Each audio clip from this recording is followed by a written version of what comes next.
Ciao, benvenuti. Welcome to Choc-tops and Cassata, the podcast that takes a peek into the way migrants got their fix of Italian movies from World War II to the advent of SBS in the early 80s. This is a Secret Life of Language podcast from the School of Languages and Linguistics at the University of Melbourne. I'm Elisabetta Ferrari, lecturer in Italian Studies at the University of Melbourne. I'm Mark Nicholls. I research and teach in film in the School of Culture and Communications at the University of Melbourne. And I'm Santo Cilauro. I'm not a lecturer in anything. I'm a writer, I'm a filmmaker, and an unashamed connoisseur of all Italian B-grade movies, regardless of where they were made. Sicily, Calabria, or way up north in Naples. Our special guest today is Carlo Zeccola, whose family own and ran the largest of all Italian movie houses in Australia, the legendary Metropolitan in Sydney Road, Brunswick. Carlo, how are you this week? I'm wonderful, Santo. Feeling good? Yeah, really good. Wonderful to be here. Can I ask you a question? Are you a Choc-top or a Cassata? I'm certainly a Choc-top. I'm a bit more of the newer generation type cinema goer, so I would say What about with the Cassata? Was there any bit of the Cassata you didn't like? You know that red bit that looked like fish roe? I loved fish roe. I loved that. Was my favourite bit. What was it? I think it was a cherry that went off. That just went off. Okay, it reminds me of red caviar for some reason. So red caviar. Yeah. Carlo, can you tell us what kind of Italian movies were shown back in the day? When we think of Italian cinema, we think of sort of Fellini, Vittorio De Sica, all the great quality stuff. But there was also, how do you say? There was also so much trash. I was about to say B grade, but I think that's actually complimenting a little bit too much. Yeah, B and C grade. There were spaghetti westerns, which are very much loved now. There's Franco and Cicci, who are a great comedic duo. Franco and Cicci in Gracia, but to all of us, it was Franco and Cicci. Yeah, that's Franco and Cicci.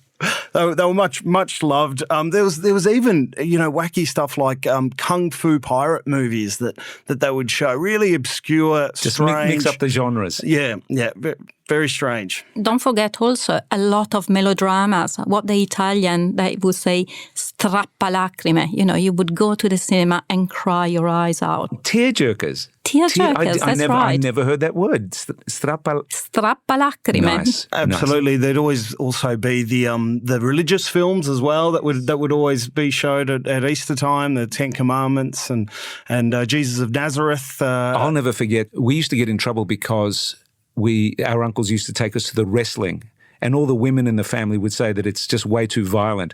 The uncles decided to take us to the movies, and all the women said, "Oh, that's wonderful," but it was just gladiator movies, so it was just more of the same kind of violence with horses and chariot races. We actually have another guest in the studio today, John or Giovanni Zeccola. Who also happens to be my brother. That's right. And he was actually employed at the Metropolitan Cinema. Exploiting child labour laws. I think he was about 11 years old at the time.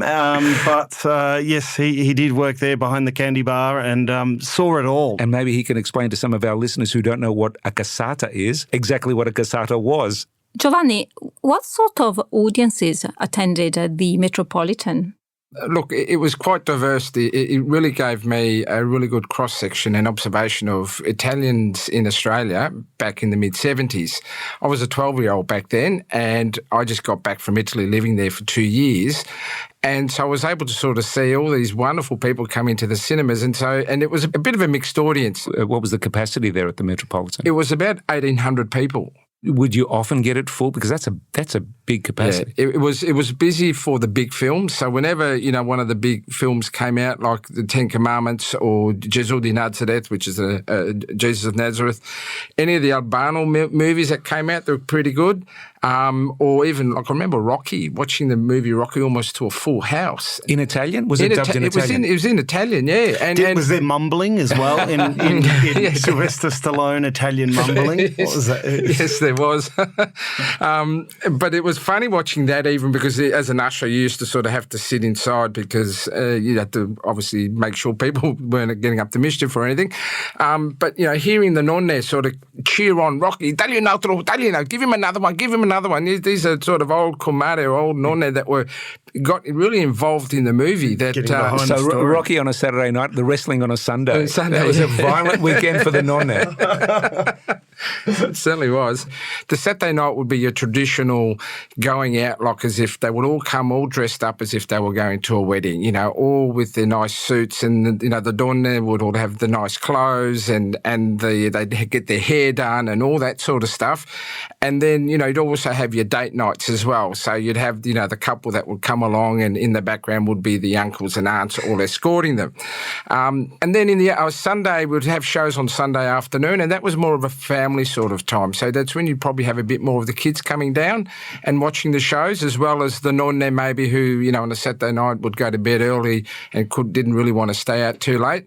So, you know, it was a really good sort of cross-section. It was fun because it was a big family event. Like I always say, it looked as if it was a wedding, as if they were going to a wedding. They would all be dressed up. It was a great social occasion because probably got to look back in the 70s.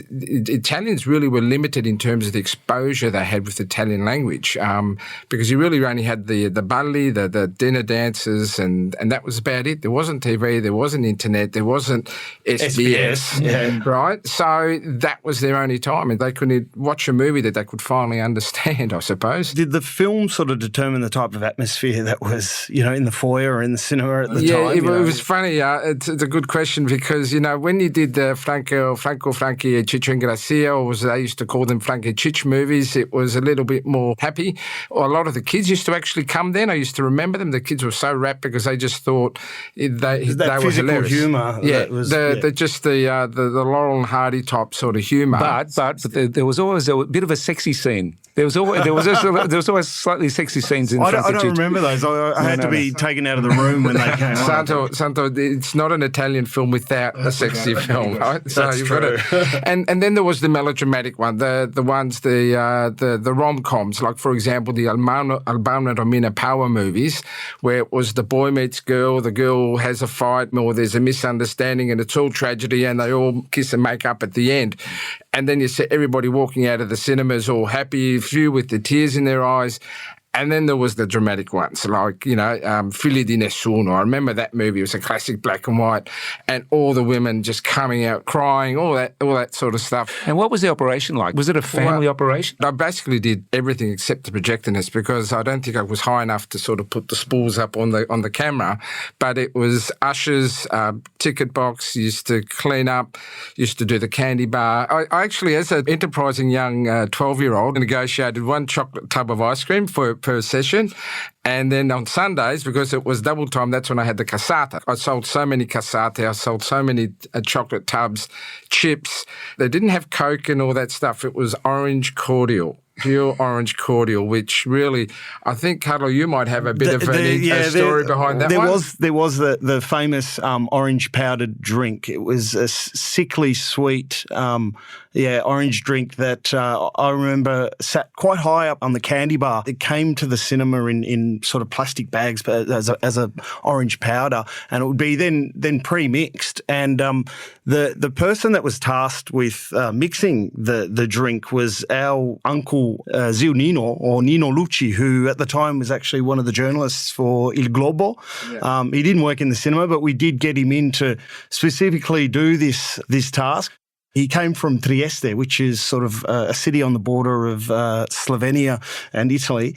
And the reason why he was tasked with this was because he was the tallest member of our family and was the only one that could actually reach the lid of the drink dispenser, whereas the rest of us were fairly vertically challenged. The cassata and the tartufi were obviously in the bottom. They're in the bottom fridge. The lower drawers, yes. Let's wait 1 minute. I think that we might have to explain to the listeners what a cassata is. It is in fact a traditional Sicilian cake which is made with ricotta, sponge cake, chocolate, candied fruit, and candied cherries that, red bit that Carlo doesn't really like. Not the easiest choice, though, to serve in a cinema. So wouldn't popcorn have been easier? We didn't offer popcorn because, again, I don't think the Italians there knew what popcorn was. But the cassata would sort of be served on a little plate, on a plastic plate and a little plastic spoon. And, of course, they'd be halfway through eating it. For whatever reason, they would just plonk it down, and there was no carpets in those. Only the aisles had carpets. The rest was all wooden floorboards. So gradually these cassata would melt down 3 or 4 rows down the middle, which really made it interesting to clean up. Which is pretty bad because once it melts, it flows along the ridges. Yes, it sort of encourages the flow, you know. When did operations stop? Do you remember what the year was? I think it was probably around the late 70s. Okay. And what happened is that the advent of VHS came in. So you had a lot of access to VHS movies, and a lot of Italian movies were coming out. And so, unfortunately, it was the death of the Italian cinema because it was quite niche. It was not like the big cinemas like the Hoyts and the Villages survived because they had mass population, whereas in Australia, in Melbourne especially, it was just the Italian population was probably getting smaller and smaller, not as many migrants were coming out. So they all went to the VHS, and unfortunately the attendances gradually started to go down. Got to a point where it was like, let's go out on a high note rather than bankrupt. And that's what they did. They eventually closed down the cinemas. I suspect that the Cinema Italia in Clifton Hill went for a little longer. I think they tried to press forward. I think they may have maybe renovated and then wanted to justify the fact that they had renovated and kept going. So it wouldn't have been much longer than that, though. Cinema Italia was our enemy, our competition. Oh, I like to hear that. That's good. Yeah. Did you spy? Did you ever spy on each other? We actually did. You did? I distinctly remember because we sort of had an agreement between the two because we would sort of have the film and then we'd pass it on to them after a couple of weeks, and then it would do like this roadshow amongst other Italian cinemas like the Cinema Italia. There was also the La Scala, which was in Footscray, and then it went to the Gala Cinema in Dandenong. And then it would go out to regional Victoria. But on this one occasion, he managed to get this film called Innamorarsi alla mia età, which was with Julio Iglesias. And he got the rights for this film, which sort of, I think, annoyed us to a little bit because we had this gentleman's agreement. And so he showed it, and it just played to packed houses. And so I remember a couple of times Dad and I would drive past after the cinemas and try and see what was going on and who was there and how many people they had and was it full or was it how it was. How many cassate they were selling. Yes. So because we couldn't go there, they'd know us because they knew the family. So we would be caught out, you know. So unfortunately... sounds very clandestine. It was. Santo, you have got some memories from Cinema Italia. Can you... Lots. That's where I grew up. But I think one of the strangest memories I have is not even going there to watch a movie, going there to watch a football game, a soccer game. Game? Yes, because back then you couldn't watch World Cups on television. They didn't have them live. Certainly the 1970 World Cup wasn't live on television. So we had to wait 2 months after it was played. So it was in Mexico in June, the games were played. And I'll never forget, in about September, October, my dad took me and said, we are going to go see one of the great games of all time. And I thought we were going to Olympic Park to watch a game or something. He took me to the cinema. He said, we're going to watch the Italy versus West Germany game. It was a semi-final in the 1970 World Cup. One of the great games of all time. Italy sensationally won 4-3 in extra time. But we all knew the result because it was such a great game. But yet we went to the cinema 2 months later and it was a packed cinema of people literally standing around outside smoking cigarettes, looking really nervous. The old guys were going, I don't know, these Germans are pretty tough. You know, they're a tough side. And all the kids were thinking, hang on, do they know that, you know, the game had been played 2 months ago? The result could have changed. Who knows? Who knows? These Germans are tricky. They're tricky. So we ended up going in the cinema and it was like being at a game. There was people cheering and throwing things, and every time a goal was scored. It was a wonderful experience. And strangely enough, when the Cinema Italia closed down, it was in the early 80s or mid-80s, the owner of the actual cinema, he wanted my father to do the conveyancing. My father is a solicitor. And he was overseas at the time. And because I was studying law, he just assumed that I could do the conveyancing for him, which I had no idea about. So I got a friend of mine to help me. And in the end, they couldn't afford to pay me. So they said, you can go down into the storeroom and grab any posters, any films, anything you want. You can just take anything at all. And I ended up taking all the posters, so I've got all the posters at home. But I couldn't decide on any films until I saw Italy versus West Germany in 1970. I saw that on 3 reels, so I keep that at home. That's I have great pride in keeping that as an object. Have you watched it since, and has the result been the same? I don't have a Super 8 projector, I'm afraid, Carlos, so I haven't been able to watch it, but I have seen it on YouTube, and believe it or not, it stayed the same. It stayed the same from how it happened in Mexico and then how it happened at the cinema as well. Fantastic. It's a great game. But look, the Cinema Italia is a wonderful, it was a wonderful experience for us. And again, this might be apocryphal, but I believe my grandfather was the very last person to go to the cinema. He was, the day they closed down, they actually said to him, look, you're the only patron here. Do you mind if we close down from now on? You can't come every week. So he was one of the last people there. But the beautiful thing about it is that I've spoken to people about it since, and it's almost like a myth. It exists in time, and people's memories of it, is it real? Is it not real? I've had this debate. Was there a fountain in the foyer? And I'm convinced that there wasn't, and that a fountain was it the Metropolitan, John? Yes, that's correct. There was. It might have been that the concentrated orange drink dispenser. Yes, that's right. That's what we did with the leftover. That's what they might be confused with. Definitely, there was a fountain in the middle. It had a little spinning wheel, and it had a light projector, and this wheel would have 4 different colours on it. Yep. It's the 1970s version of a Very Light. You know what that is? And it used to have a pot plant. It used to spin and had this fountain, and it would forever, it's still in my head now, I can hear it, that fountain going on and on and on. Elisabetta, a question for you. You arrived in Australia, in the 90s? Yes, in the early 90s. How do you view all this as a newer Australian? Already in the 90s, I think that you were fairly far away from Italy.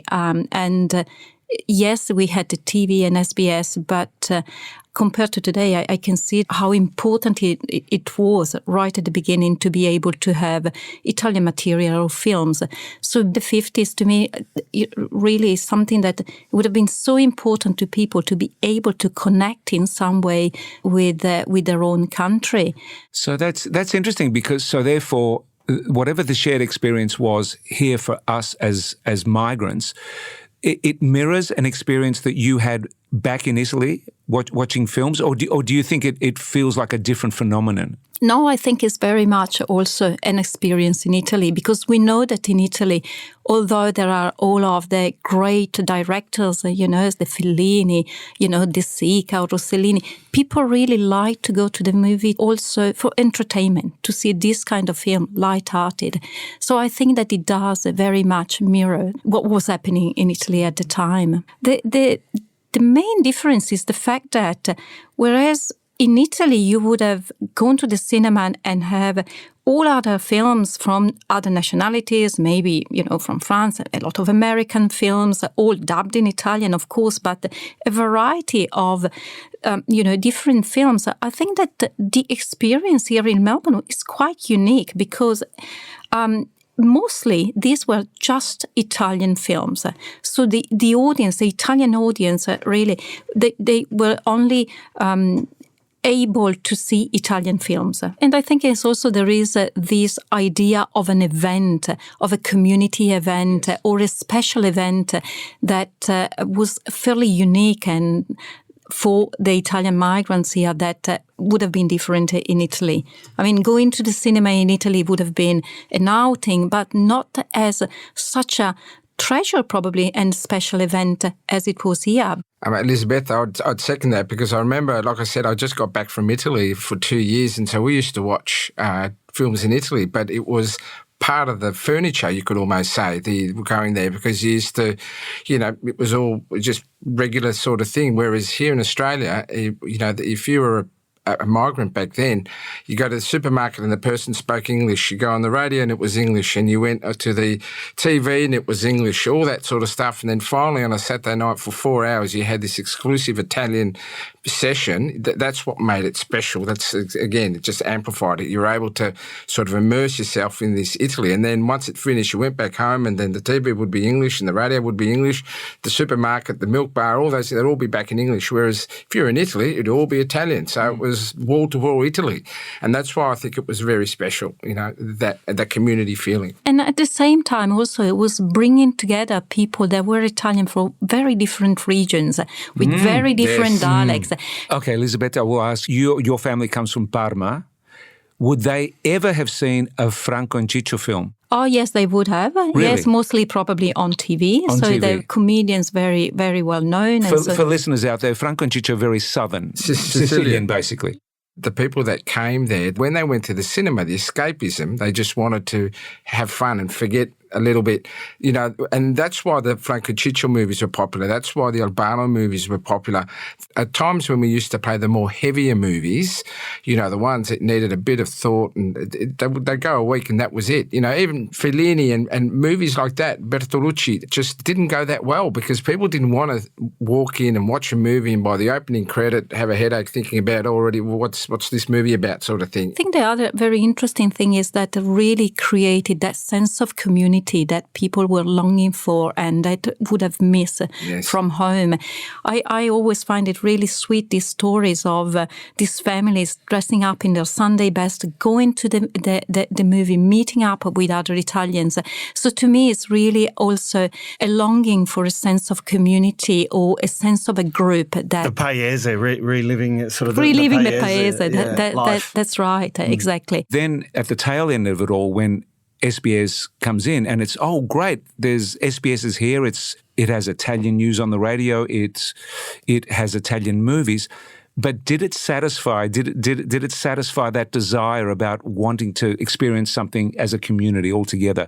Possibly not. Yeah, but then it's not surprising that when, for example, Pala started with the Italian Film Festival, that was so well received by Italians in Melbourne and all over Australia because, again, I think that it created a moment or a venue where everyone could meet up again as a community. I think people need that social, whereas they didn't have that before. There was no real Italian in the media, for example, right? You had the Globo and the Fiamma. There wasn't any radio really. And the only sort of Italian exposure you got on television was in the early 70s, Variety Italian Style, which was a show that went for 1 hour on a Sunday at lunchtime. Right, on Channel O. On Channel O, in competition with the wrestling. The wrestling, yes. So there was always a big fight in our family because I wanted to watch the wrestling and Mum and Dad wanted to watch Variety Italian Style. And that was a 1 hour program that was put together where you could hear, see, watch things Italian. But prior to that, they really didn't have... Cinema was the only other place you could go. Now you've got the internet, you've got podcasts, you've got YouTube, everything, I can see that the closing credits are starting to come over the show. I can see the word fine scrolling down very shakily. Yes, the nonne are leaving. The nonne are leaving their crying. Is this where we're crying now? The cassatas are melting down. Yeah, they're melting. So, Carlo, Giovanni Zeccola, thank you so much for joining us. Absolute pleasure. It's wonderful. And I think that brings us to the end of another Choc-tops and Cassata. Bye now. You have been listening to Choc-tops and Cassata, an episode of The Secret Life of Language. Special thanks to our guests, Carlo and Giovanni Zeccola, and our producer and editor, Alice Garner. The Secret Life of Language is recorded and mixed at the Hallwood Recording Studio by Gavin Neighbour. It is a podcast from the School of Languages and Linguistics at the University of Melbourne. Choc-tops and Cassata would not be possible without the support of the Australasian Centre for Italian Studies. Be sure to keep up with every episode of The Secret Life of Language by following us on the Apple Podcast app, Spotify, or wherever you get your podcast. The Secret Life of Language is licensed under Creative Commons.